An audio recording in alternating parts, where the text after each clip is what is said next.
Hey everyone, this is Rachel. Thanks for clicking on my video.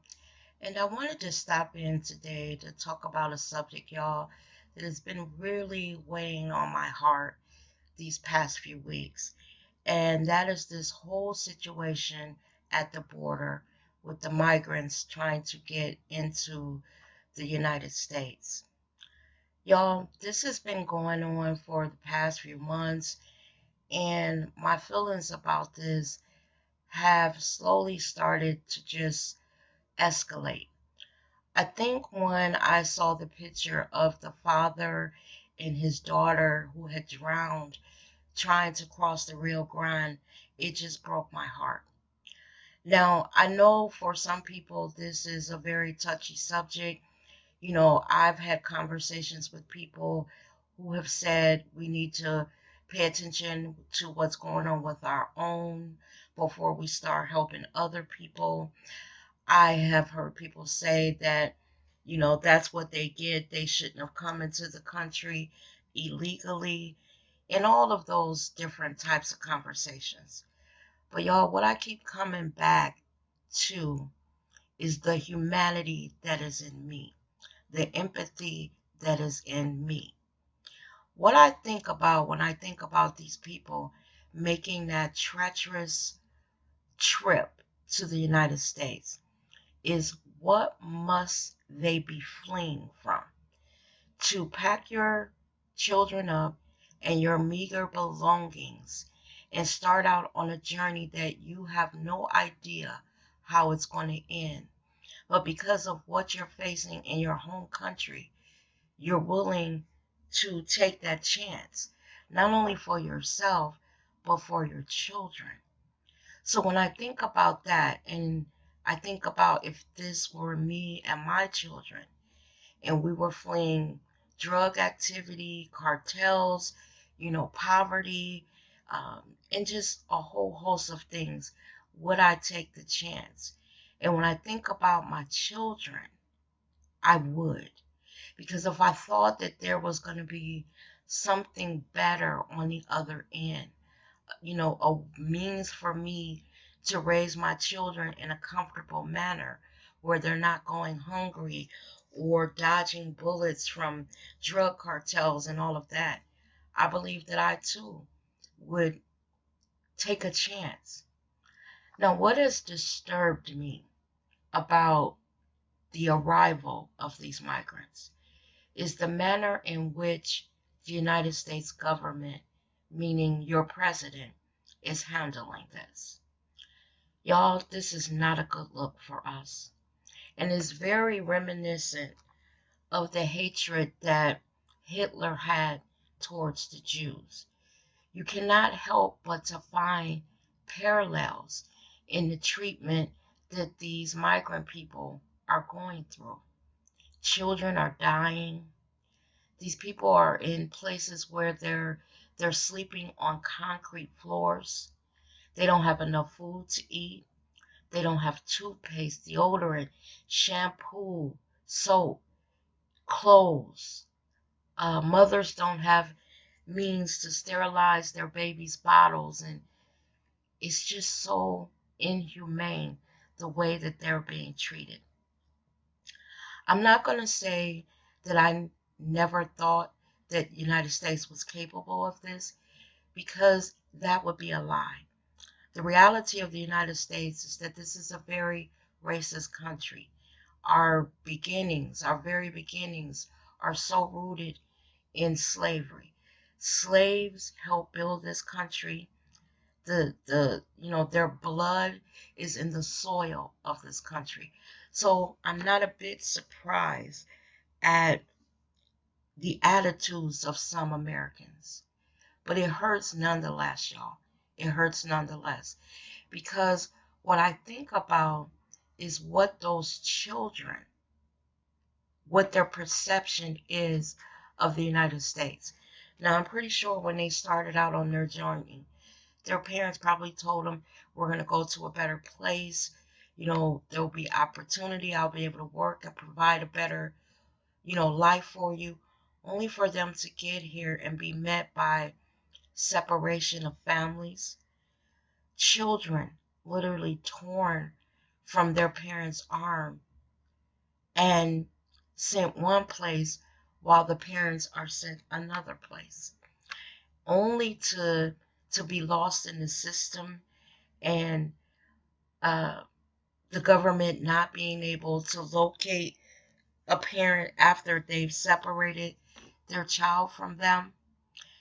In these detention centers where they're holding these people, you have older children that are basically taking care of very young children.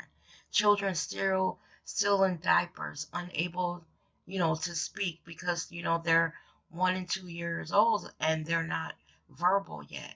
But you have older kids taking care of them. And when I say older, I don't mean necessarily teenagers. I mean like you might have a 9-year-old caring for a 1 or 2-year-old. Y'all, what kind of country have we become? Are we allowing this man to make us? His heart has to be so full of hatred.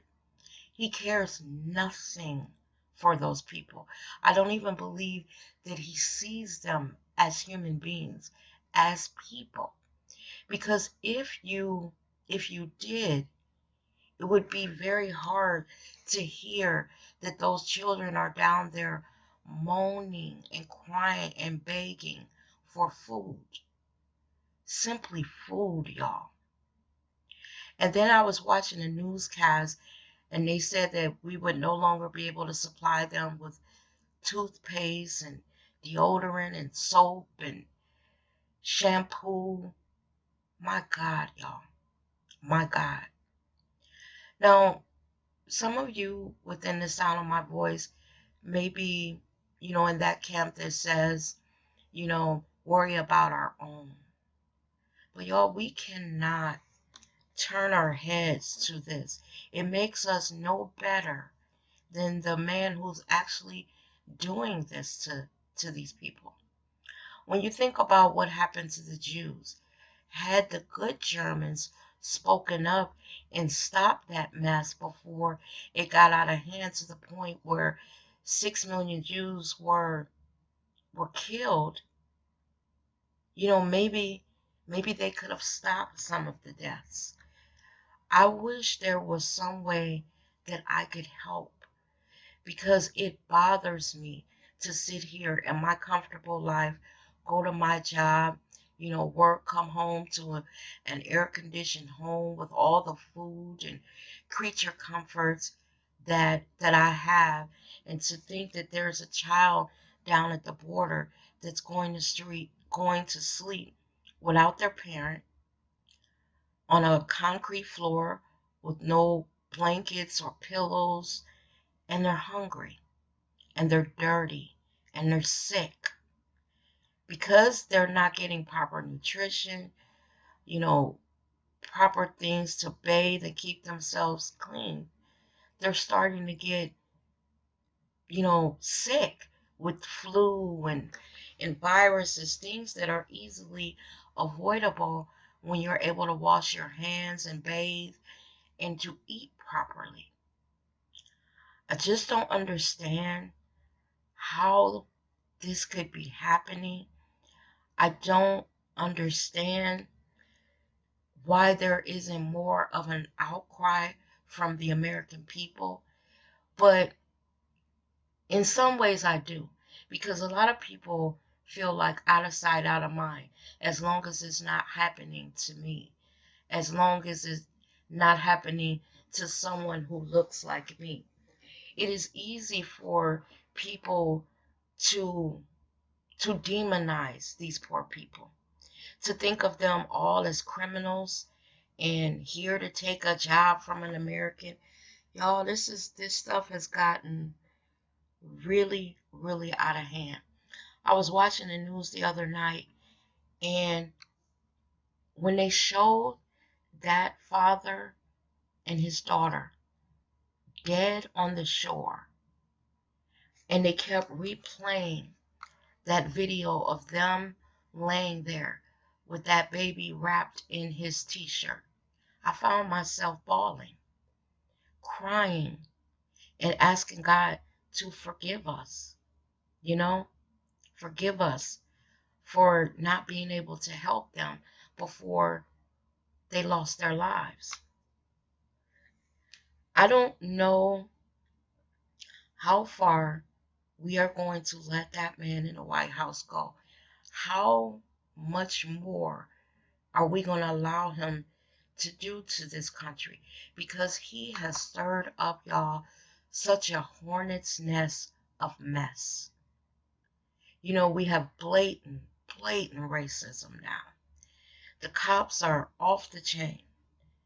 The average everyday American is feeling so comfortable now to display racism outwardly. We always knew it was there because it never left, but they would be politically correct with it, at least some of them. But now it's open season on people of color. And y'all, the reason why I didn't say black people, because it's people of color. What white America fears is the browning of the country. You know, they want it to be back the way it was back in yesteryear, in the Gone with the Wind times, in the 50s, and the Jim Crow and all of that. They fear this gradual browning of our country. That is their greatest fear when they are no longer the majority. And because of that, they jump on board with this mess that this president is doing. It's easy for them to accept it and turn a blind eye to children dying in cages. I am not a monster, y'all. Even though they are not black, they are still my brother and sister because we share one thing in common. We are all minorities. They don't give a damn about any of us. I don't know if you guys have been watching it, but I have been wanting to do a video to see if there are others out there like me who wish in some way that we could help, that we had a voice that could stop this mess before any more children die, any more fathers who are just trying to swim to some place that they hold in their mind as a beacon of light and to only to be met by death. You know, they're not all criminals. They're coming here and risking it all for just a better life, what we take for granted. They're willing to risk their lives for. And I ask you guys out there, is there something that you would be willing to die for? Like these people are, you know? Like I said, this just literally breaks my heart. And I would like for you guys to leave some comments to tell me how you feel because I cannot be the only one that sees us headed for major disaster on the likes, you know, of a Holocaust or something. Because the Holocaust did not start off, you know, the way that it ended. It built to what it eventually was. And if we keep turning a blind eye to what's going on at the border, we're giving that man in the White House a license to kill. Because basically, that's what he's doing. When he's not providing these people, at least with the bare necessities of life, if we're going to send them back to where they came from, at least while they're here, show them some humanity. Do not scar their children for life. Do not snatch babies and children from their parents. And then once you do, you don't know who belongs to who. Y'all, this is outrageous. It is simply outrageous. I could not imagine making it to the border of a country with my 2 children and have them taken from me. And I don't know where they are. I can't speak the language.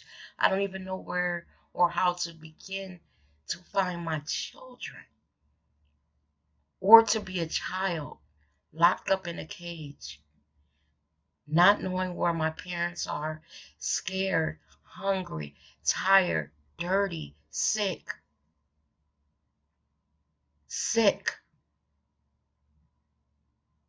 and to feel so alone. They say these children wail at night, crying for their mommies and daddies. And I was going to ask the question, is that who we are? But it's not us that is doing this. It is this president, y'all. It is this president. If we can't do anything about this, in a very few short months, it is going to be time to vote. Y'all, for those of you who did not vote in the last election, who thought your vote didn't count, if the last couple, 2, 3 years hasn't shown you that every vote counts, and when you don't vote, what could happen, I don't know what else will. Because this man has come into the White House and has shaken this country to the very core of its existence. He's basically messed with every branch of government, all of the different departments of this, Department of Education, the EPA, all of that, putting people in who are not qualified to hold those positions, only for them to destroy the very foundation of that department. Y'all, I don't know what more can be shown to those of you who don't vote. I don't know. Well, y'all, that's about it for me. This is the end of the video. Again, I would like to hear your opinions on what's going on at the border. And do you know of any ways that we can help? You know, I ask myself, where is Feed the Children, the American Red Cross, and Doctors Without Borders? Where are they? Why aren't they going to the border to help those poor people? Where is everyone, y'all? Where are they all at? Thank you for watching my video. You guys have a wonderful evening. Goodbye.